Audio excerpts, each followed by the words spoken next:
வணக்கம். இது ஐபிசி தமிழின் இன்றைய அதிர்வு. இன்றைய நாளும் பேசப்பட வேண்டிய ஒரு சில முக்கியமான விடயங்கள் தொடர்பாக பேசப் போகிறோம்.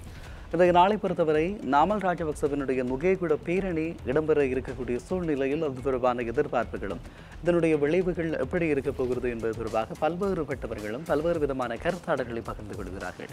உண்மையில் நாமல் ராஜபக்ச என்ற ஒரு மனிதரை ஆட்சிப்பிடம் ஏற்றுவதற்காக இந்த நாட்டில் எத்தனையோ இனவாத செயற்பாடுகள் தூண்டிவிடப்படுகிறது என்ற ஒரு கருத்து இருந்து கொண்டிருக்கிறது. இந்த நிலையில் உண்மையில் நாமல் ராஜபக்ச தொடர்பாக வருகின்ற தகவல்கள் தொடர்பாகவும் நாமல் ராஜபக்சவினுடைய இந்த நுகேகுட பேரணி தொடர்பாகவும் பல்வேறு விதமான விமர்சனங்களும் ஆதரவு கருத்துக்களும் வெளியாகி கொண்டிருக்கிறது. குறிப்பாக இன்றைய தினத்தை பொறுத்தவரை ஜீவன் தொண்டமானினுடைய திருமணத்திற்காக முக்கிய அரசியல் பிரமுகர்கள் எல்லாம் தமிழ்நாட்டிற்கு விரைந்து கொண்டிருக்கக்கூடிய நிலையில் இவருடைய இந்த போராட்டம் என்பது வெற்றி பெறுமா என்ற கேள்வியை பலரும் எழுப்பியிருக்கிறார்கள். இந்த நிலையில் இந்த விவகாரங்கள் தொடர்பாக சற்று விரிவாக சில கூர்மையான விடயங்கள் தொடர்பாகவும் பேசப் போகிறோம். அப்படியாக வருகிற போது குறிப்பாக இந்த நாமலினுடைய பேரணி நுகேகுடையில் இடம்பெற இருக்கிறது. இது தொடர்பாக பல்வேறு விதமானவர்களுடைய கருத்துக்கள் பல்வேறு தலைச்சமூகங்களில் இருந்து வெளியாகிக் கொண்டிருக்கிறது. ஒரு சிலர் மிகப்பெரிய ஆதரவுகளை வழங்கிக் கொண்டிருக்கிறார்கள், ஒரு சிலர் இதற்கு எதிரான கருத்துக்களை பகிர்ந்து கொண்டிருக்கிறார்கள். உண்மையில் நாமல் ராஜபக்சவை அடிப்படையாக வைத்து இந்த நாட்டில் மிகப்பெரிய ஒரு அரசியல் சதை இடம்பெறுவதாகவும் சொல்லப்படுகிறது. இந்த நிலையில் இந்த விவகாரங்கள் தொடர்பாக பேசிக் கொள்ளப் போகிறோம். குறிப்பாக 21ஆம் தேதி இரவு விடிந்தால் நாமல் ஜனாதிபதியாக இருப்பார் என்று சொன்னவர்கள் கூட இந்த நாட்டில் இருந்து கொண்டிருக்கிறார்கள். ஆக இந்த விவகாரத்தை எப்படி கையாளப் போகிறது ஆளுகின்ற என்பிபி அரசு என்ற ஒரு கேள்வியும் இருந்து கொண்டிருக்கக்கூடிய நிலையில் இந்த விவகாரங்கள் தொடர்பாக சற்று ஆழமாக நாங்கள் பார்க்கலாம். உண்மையில் நாமலினுடைய இந்த பேரணி வெற்றி பெறப் போகிறதா அல்லது புஷ்வானம் போல ஆகப் போகிறதா என்ற கேள்வியும் எதிர்பார்ப்பும் தான் இந்த நாட்டில் பலரிடம் இருக்கிறது. உண்மையில் அரசுக்கு எதிராக இப்படி ஒரு பேரணியை நடாத்துவது என்பது இப்போதைக்கு அது சாத்தியமான விடயமா என்ற ஒரு கேள்வி இருக்கிறது.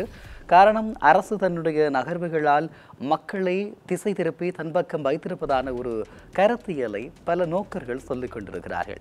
உண்மையில் போதைப் பொருளுக்கு எதிரான அரசினுடைய நடவடிக்கைகள் பாராட்டப்பட வேண்டியதாக இருக்கக்கூடிய நிலையில் அதே நேரத்தில் இதனை சரிசமானம் செய்வதற்காக இனவாதத்தை தூண்டி அதன் மூலமாக குளிர்காயவும் ஒரு கூட்டம் தயாராவதாக சொல்லப்படுகிறது. இதையே காரணமாகவே கடந்த திருகோணமலையில் இடம்பெற்றிருக்கக்கூடிய சம்பவத்தையும் கூட குறிகாட்டியிருந்தார்கள். இந்த நிலையில் இது அனைத்தும் உண்மையானதா? இதை தாண்டி நாமல் ராஜபக்ச வெற்றி பெறப் போகிறாரா? இந்த எதிரணி கூட்டினுடைய இளவரசராக இருக்கக்கூடியவர் அடுத்த ஜனாதிபதி தேர்தலில் ஸ்ரீலங்கா பொதுஜன பிரமுனவினுடைய ஜனாதிபதி வேட்பாளராக அல்லது எதிர்த்தரப்பினுடைய ஜனாதிபதி வேட்பாளராக பிரேரிக்கப்பட்டிருக்கக்கூடிய இந்த நாமல் ராஜபக்ச தன்மீதான நாட்டு மக்களுடைய அரசியல் அங்கீகாரத்தை எப்படி வெளிப்படுத்தப் போகிறார் என்ற ஒரு கேள்வி இருந்து கொண்டிருக்கிறது. நிச்சயமாக உங்கள் எல்லோருக்குமே தெரியும், ராஜபக்ச குடும்பத்தினுடைய ஒரு அரசியல் வாரிசாகவே வளர்க்கப்பட்டிருக்கக்கூடியவர் இந்த நாமல் ராஜபக்ச. நாமல் ராஜபக்சவை பொறுத்தவரை இப்போது நாடாளுமன்றத்தில் பலவீனமான ஒரு நிலையில் இருக்கக்கூடிய ஒரு கூட்டினுடைய தலைமையாக காணப்படுகிறார். 3 நாடாளுமன்ற உறுப்பினர்களை கொண்ட ஒரு கட்சியினுடைய நாடாளுமன்ற உறுப்பினர் தான் இந்த நாமல் ராஜபக்ச. அதுவும் நாமல் ராஜபக்ச தேசிய பட்டியலினூடாக நாடாளுமன்றத்திற்கு வந்திருக்கக்கூடியவர். இவர்களுடைய அதிகாரம் இந்த நாட்டில் கோலோச்சி இருந்த ஒரு காலப்பகுதி இருந்தது. இந்த நாடு ஒரு 2 பக்கத்திற்குள் இருந்ததற்கு இவர்கள் தான் காரணம் என்று பலரும் சொல்லுகின்ற விடயமும் இருக்கிறது. இப்படியான நிலையில் இப்போதைய சூழலில் அரசு தன்னுடைய வாக்குறுதிகளை மறந்திருப்பதாகவும் ஆகவே அதனை அரசுக்கு ஞாபகப்படுத்துவதற்காகவும் இந்த பேரணியை செய்வதாக இவர்கள் சொல்லிக் கொள்கிறார்கள். உண்மையில் அரசுக்கு இவர்கள் ஞாபகப்படுத்த வேண்டிய தேவை என்ன? இவர்களுடைய ஆட்சி காலத்தில் எப்படியாக நாட்டு மக்கள் இருந்தார்கள், நாட்டு மக்களுக்கு எதையெல்லாம் செய்தார்கள் என்ற கேள்வி இருக்கிறது. இலங்கை என்று சொல்லக்கூடிய ஒரு நாடு கடந்த கால 2 யுகத்தினுடைய மிக பிரதானமான கூறுகளை பங்காளிகளாக இவர்கள் இருந்திருக்கிறார்கள்.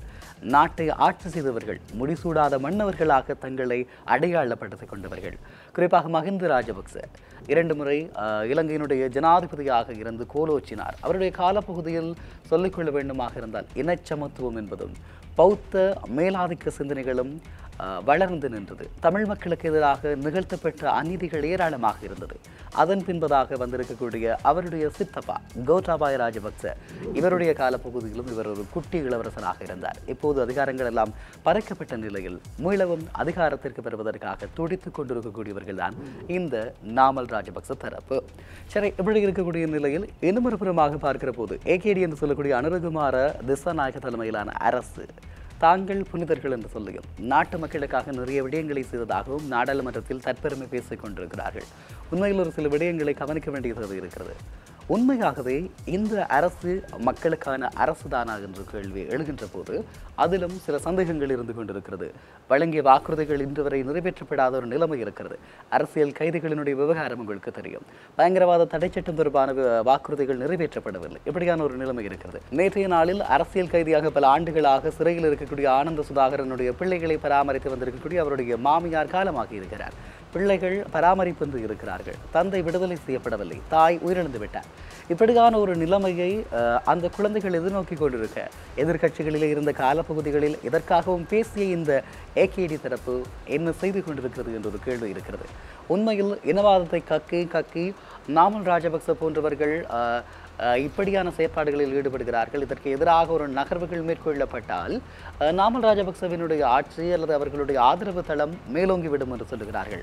உண்மையில் ஒரு கேள்வி மக்களிடம் இருக்கிறது. அதாவது நாமல் ராஜபக்ச வந்தால் இதையெல்லாம் செய்து விடுவான் என்பதற்காக நீங்கள் இதை செய்கிறீர்களாக இருந்தால் நீங்கள் இருந்து என்ன, நாமல் ராஜபக்ச இருந்து என்ன என்ற ஒரு கேள்விதான் பலரிடம் இருக்கக்கூடிய கேள்வியாக இருக்கிறது. இருந்தாலும் கூட என்னதான் இருந்தாலும் இந்த ராஜபக்ச தரப்புகளை ஏகேடி தரப்போடு அல்லது என்பிபி தரப்போடு ஒப்பிட்டு பேச முடியாத ஒரு நிலைமை இருக்கிறது. காரணம், இவர்கள் மோசமானவர்கள், அவர்கள் மிக மோசமானவர்களாக மக்கள் சிலர் காணுகிறார்கள். உண்மையில் நாட்டில் போதைப்பொருள் தொடர்பாக இருக்கக்கூடிய அரசினுடைய நடவடிக்கைகளை பாராட்டி ஆக வேண்டும். ஒரு சில விடயங்களில் ஊழல் தொடர்பான விடயங்கள், போதைப்பொருளை ஒழிக்கின்ற நடவடிக்கைகள் நிச்சயமாக அது பாராட்டப்பட வேண்டியது. இலங்கை என்ற நாட்டிற்கு ஒரு சிறந்த ஆட்சியை அவர்கள் வழங்குகிறார்கள் என்று சொல்லிக் கொண்டால் அதனை ஒரு 100க்கு 70% 50% ஏற்றுக்கொள்ளலாம். இலங்கை முழுவதுக்குமான ஆட்சியை வழங்குகிறார்களா என்று கேட்டால் ஈழத்தமிழர்களாக இல்லை என்ற ஒரு பதிலை அவர்கள் சொல்ல வேண்டிய நிலைமையில் காணப்படுகிறது. மக்களுடைய நிலங்கள் தொடர்ந்தும் ஆக்கிரமிக்கப்படுகிறது. தமிழ் அரசியல் கைதிகள் தொடர்ந்தும் சிறையில் இருக்கிறார்கள். தமிழ் மக்களுடைய நிலங்களை தொடர்ச்சியாக தொல்லியல் திணைக்களம் தன்னுடைய பறிப்புகளுக்கு உட்படுத்திக் கொண்டிருக்கிறது. தொல்லியல் அடையாளங்களை ஏற்படுத்திக் கொண்டிருக்கிறது. இப்படியான நகர்வுகள் இருந்து கொண்டே இருக்கிறது. குறிப்பாக சொல்லிக்கொள்ள வேண்டுமாக இருந்தால் இன்றைய தினம் திருக்கோணேஸ்வரர் ஆலய பரிபாலன சபையினுடைய தலைவர் சட்டத்தரணி துஷ்யந்தன் அவர்கள் ஒரு பதிவை முகநூல் பக்கத்தில் ஈட்டிருந்தார். அதாவது தொல்லியல் திணைக்களத்தினுடைய ஒரு கடிதம், அங்கே சட்டவிரோதமாக அமைக்கப்பட்டிருக்கக்கூடிய ஒரு கடையை அகற்றுமாறு பரிபாலன சபை அறிவுறுத்தல் விடுத்திருந்த நிலையில் அந்த கடையினுடைய உரிமையாளருக்கு சார்பாக தொல்லியல் திணைக்களம் இப்படியான ஒரு நகர்வுகளை செய்கிறது. ஆனால் ஆலயத்துக்கு தேவையான கட்டுமானங்களுக்காக அனுமதி இல்லை. ஆலயத்திற்கு ஒரு மணிக்கோபுரம் கட்ட வேண்டும் என்று வருகிற போது அதற்கு அனுமதி இல்லை. பூசகருடைய இல்லத்தை கொஞ்சம் விஸ்தரிக்க கேட்கிற போது அனுமதி இல்லை. வாகன தரிப்பிடம் உடைந்து வரக்கூடிய நிலையில் இருக்கிறது. ஆனால் அதனை நிறைவேற்றுவதற்கு அனுமதி இல்லை. ஆனால் அந்த சட்டவிரோதமாக குடியேறி இருக்கக்கூடிய சிங்கள கடை ஒன்றினை அகற்றுமாறு கோரிய போது அதற்கு எதிராக இவர்கள் இப்படியான ஒரு நடவடிக்கைகளை மேற்கொள்கிறார்கள். ஆக இந்த நிலைமைதான் தொடர்ந்து கொண்டிருக்கிறது. உங்களுக்கு தெரியும், கிழக்கு மாகாணத்திற்கான தொல்லியல் செயலணி ஒன்றினை கடந்த ஆட்சி காலங்களிலே இந்த கோட்டாபாய ராஜபக்ச உருவாக்கி இருந்தார். தமிழர்களை இல்லை என்று அங்கலாய்த்தார்கள். அதன் பின்பதாக ஒரு தமிழ் உறுப்பினர் கொண்டு வரப்பட்டார். அப்படியான ஒரு நிலைமை இருக்கக்கூடிய நிலையில் மீளவும் ஒரு முழு நாட்டுக்குமான தொல்லியல் ஆலோசனை குழு உருவாக்கப்பட்டிருக்கிறது. ஸ்ரீ ரத்ன உபாலி நாயக்க தேர்தல் தலைமையில் நியமிக்கப்பட்டிருக்கக்கூடிய 19 சிங்களவர்கள் அடங்கிய தொல்லியல் ஆலோசனை குழுவில் 4 பேர் சேர்க்கப்பட்டு இப்போது இருக்கிறார்கள். தனி சிங்கள தொல்லியல் ஆலோசனை குழு தொடர்பான சர்ச்சைகளை தொடர்ந்து 4 தமிழர்களுக்கு வாய்ப்பு வழங்கப்படும் என அறிவிக்கப்பட்டிருந்த போதும் தற்போது மேலும் ஒரு சிங்களவர் இணைக்கப்பட்டு உதிரியாக 2 தமிழர்கள் ஒரு முஸ்லீம் இணைக்கப்பட்டிருக்கிறார்கள். இதிலே தொல்லியல் துறையில் தேர்ச்சி பெற்ற சிங்களவர்கள் அனைவரும் உள்வாங்கப்பட்டிருக்கிறார்கள். தொல்லியல் துறையில் சிறப்பு தேர்ச்சி பெற்ற 8 சிங்கள பேராசிரியர்களுக்கு வாய்ப்பு வழங்கப்பட்டிருக்கிறது. அதேபோல ஓய்வு பெற்ற 2 சிரேஷ்ட சிங்கள தொல்லியல் துறை பேராசிரியர்கள் இடம் கொடுக்கப்பட்டிருக்கிறது. அது தவிர தொல்லியல் மற்றும் வரலாற்றுத் துறையில் கலாநிதி பட்டம் பெற்ற 6 மூத்த சிங்கள தொல்லியல் ஆய்வாளர்கள் இணைக்கப்பட்டிருக்கிறார்கள். இது போதாது என்று தொல்லியல் துறையில் கலாநிதி பட்டம் பெற்ற ஒரு பௌத்த யூனிவர்சிட்டியினுடைய பீடாதிபதியாக இருக்கக்கூடிய பிக்கு உட்பட 3 பௌத்த தேரர்களுக்கு தொல்லியல் ஆலோசனை குழு இணைக்கப்பட்டிருக்கிறது. அதாவது இலங்கை தொல்லியல் துறையில் சிறப்பு தேர்ச்சி பெற்ற 20 மூத்த சிங்கள புத்திஜீவிகள் தற்போது 23 பேர் கொண்ட தொல்லியல் ஆலோசனை குழுவிற்கு நியமிக்கப்பட்டிருக்கிறார்கள். இந்த 87% சிங்கள தொல்லியல் சிறப்பு தேர்ச்சி பெற்ற புதுஜீவிகள் அங்கம் வகிக்கும் தொல்லியல் ஆலோசனை சபைக்கு ஓய்வு பெற்ற தமிழ்துறை பேராசிரியர் மகேஸ்வரன் மற்றும் பட்டய கட்டிட கலைஞர் ஒருவர் தமிழர்கள் சார்பிலே இணைக்கப்பட்டிருக்கிறார்கள்.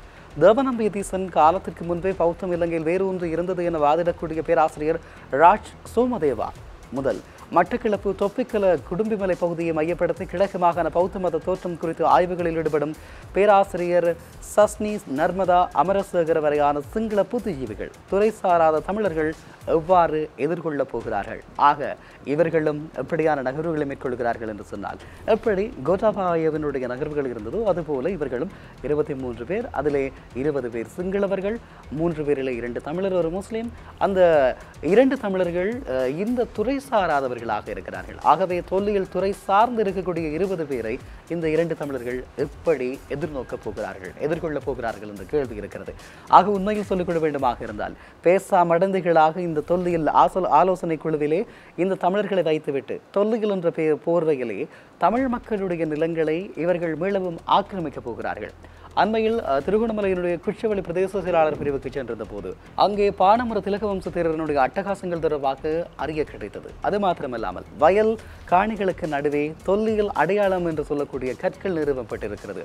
அந்த கற்களுக்கு 2 புறமும் வயல் செய்கை இடம்பெறுகிறது. அந்த தமிழ் மக்களுடைய காணிகளில் தொல்லியல் அடையாள கற்களை நிறுவிவிட்டு இந்த பானமரை திலகவம்ச தேரர் அங்கே விவசாயம் செய்து கொண்டிருக்கிறார். தனக்கு எந்த இடம் தேவையோ, எந்த காணி தேவையோ அங்கெல்லாம் இந்த தொல்லியல் அடையாள கற்களை கொண்டு அவர் நாட்டுவதும் அதன் பிறகு அந்த காணிகளை அபகரிப்பதுமாக இருக்கிறார். ஆக பானமுர திலகவம்ச தேரருக்கு தொல்லியல் செயலணி தேவையில்லை, தொல்லியல் உறுப்பினர்கள் தேவையில்லை, தான் ஒட்டுமொத்த தொல்லியல் திணைக்களத்தினுடைய பிரதிநிதி என்ற நிலைப்பாட்டிலே திருவண்ணாமலை மாவட்டத்திலே அவர் செயற்பட்டுக் கொண்டிருக்கிறார். எப்படி இருக்கு இப்படியான நகர்வுகளை செய்கின்ற அரசை எந்த விதத்தில் நியாயப்படுத்துவது? அனுர தரப்பு குறிப்பிடுகின்ற அந்த விடயம் நாமல் வந்து விடுவார், அவர்களுக்கு சாதகமாக ஆகிவிடும், அதற்காக இப்படித்தான் நீங்கள் செய்ய வேண்டும் என்ற நிலைமையில்லை தானே என்ற ஒரு கேள்வி இருந்து கொண்டிருக்கிறது. என்னதான் இருந்தாலும் இந்த தரப்புகளிலும் இருந்து மிக மோசமானவர்களாக அடையாளப்படுத்தக்கூடிய அந்த ராஜபக்ச தரப்புகளினுடைய ஆட்சி மீளவும் நிகழ்ந்துவிடக்கூடாது என்பது இந்த நாட்டு மக்களினுடைய ஒரே ஒரு எதிர்பார்ப்பாக இருக்கிறது. இந்த நாட்டினுடைய கைது செய்யப்பட்டிருக்கக்கூடிய முன்னாள் கொலையாளிகள், போதைப்பொருள் கடத்தல்காரர்கள் எல்லோருக்கும் அடைக்கலம் தந்து அவர்களை ஆதரித்து அவர்களை வளர்த்துவிட்டு அரசியல் கொலைகளை செய்த அந்த ராஜபக்ச தரப்புக்கு மீண்டும் ஒரு சந்தர்ப்பம் இடம்பெறக்கூடாது என்பதுதான் இங்கிருக்கக்கூடிய பலருடைய வேண்டுகோளாக இருக்கிறது. இந்த நிலையிலேயே தமிழ் நாடாளுமன்ற உறுப்பினர்கள் நாடாளுமன்றத்தில் என்ன செய்து கொண்டிருக்கிறார்கள்? இப்படி ஒரு பிரச்சனை இருக்கிறது. நான் குறிப்பிட்ட இந்த பிரச்சனை என்பது தமிழ் நாடாளுமன்ற உறுப்பினர்கள் பேச இருக்கக்கூடிய வேண்டிய பிரச்சனை. ஆனால் அவர்கள் பேசினார்களா? இல்லை. பாராளுமன்ற சிறப்புரிமைகளை பயன்படுத்தி உங்கள் ஒவ்வொருவருடைய மயிர் கூச்சரியும் வழியாக வார்த்தைகளை அவர்கள் பயன்படுத்துகிறார்கள். அதனை ஆகா ஓகோ என்று சொல்லி எங்களுடையவர்கள் கொண்டாடுகிறார்கள். மக்களுக்கு தேவையான எங்களுடைய உரிமைகள் பறிக்கப்படுகிற போது அது தொடர்பாக இவர்கள் பேசவில்லை. கடந்த கால பெருமிதங்களை தங்களுடைய அரசியல் தக்க வைப்புகளுக்காக பேசுகிறார்கள். அப்பாவி மனிதர்கள் இதனை கொண்டாடி தீர்க்கிறார்கள். அவ்வளவுதான்.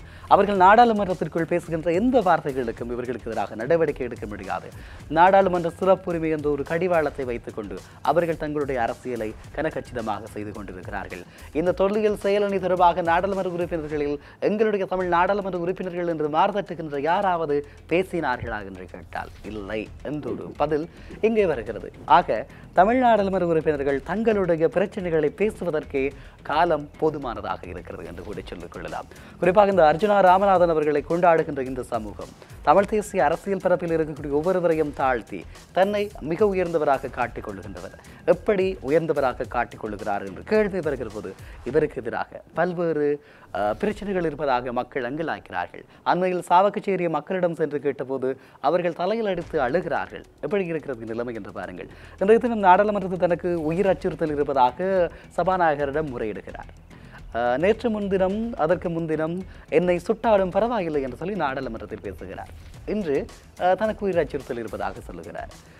மக்களுடைய பிரச்சனைகளை பேசுவதற்காக மக்களுடைய பிரதிநிதிகளாக நாடாளுமன்றம் வந்திருக்கக்கூடிய நாடாளுமன்ற உறுப்பினர்கள் வழங்கப்படுகின்ற அந்த 7 நிமிடங்களில் தங்களுடைய பிரச்சனைகளை ஒரு 4 நிமிடம் பேசிவிடுகிறார்கள். நேற்றைய நாள் நாடாளுமன்றத்தில் பார்த்தால் முகம் சுளிக்கக்கூடிய வார்த்தை பிரயோகங்கள். இளங்குமரன் நாடாளுமன்ற உறுப்பினர் அவர்கள் அர்ச்சுனாவையும் சுமந்திரனையும் தீர்த்து கட்டிவிட்டதாக ஒரு சாரர் சந்தோஷப்பட்டு முகநூல் பதிவுகளை இட்டுக் கொள்கிறார்கள். இன்னும் ஒரு பக்கமாக அர்ஜுனா ராமநாதன் கேள்விகளால் கிழித்து தொங்க விட்டார் என்று சொல்லி ஒரு தரப்பு. அர்ஜுனா ராமநாதன் இளங்குமரனை தகாத வார்த்தைகளால் நேற்றைய தினமும் பேசியிருந்தார். தவிர்க்கப்பட வேண்டிய வார்த்தைகள், அன்பார்லிமெண்டரி வேர்ட்ஸ் என்று சொல்லுவார்கள். ஒரு பாராளுமன்ற காலத்திற்குள் பயன்படுத்த முடியாத வார்த்தைகள். ஒரு நாடாளுமன்ற உறுப்பினரை ஆணா பெண்ணா என்று சொல்லி நான் இன்னும் சோதித்து பார்க்கவில்லை என்று சொல்லுகின்ற ஒரு நாடாளுமன்ற உறுப்பினரை கொண்டாடுகின்ற ஒரு சமூகமாக தமிழர் சமுதாயம் மாறி இருக்கக்கூடிய நிலையில் நாமல் வந்தால் என்ன, அனுர வந்தால் என்ன என்பதுதான் இங்கு இருக்கக்கூடிய பிரச்சனையாக இருக்கிறது.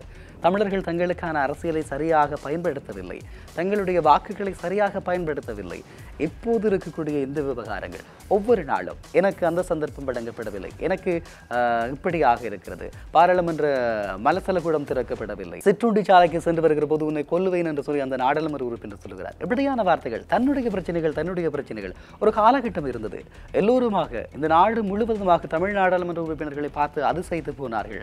தமிழர் தரப்பில் இருந்து நாடாளுமன்றத்துக்கு வருகின்ற எல்லோருமே புலமையாளர்களாக இருக்கிறார்கள், அவர்கள் மிகவும் கெட்டிக்காரர்களாக இருக்கிறார்கள்.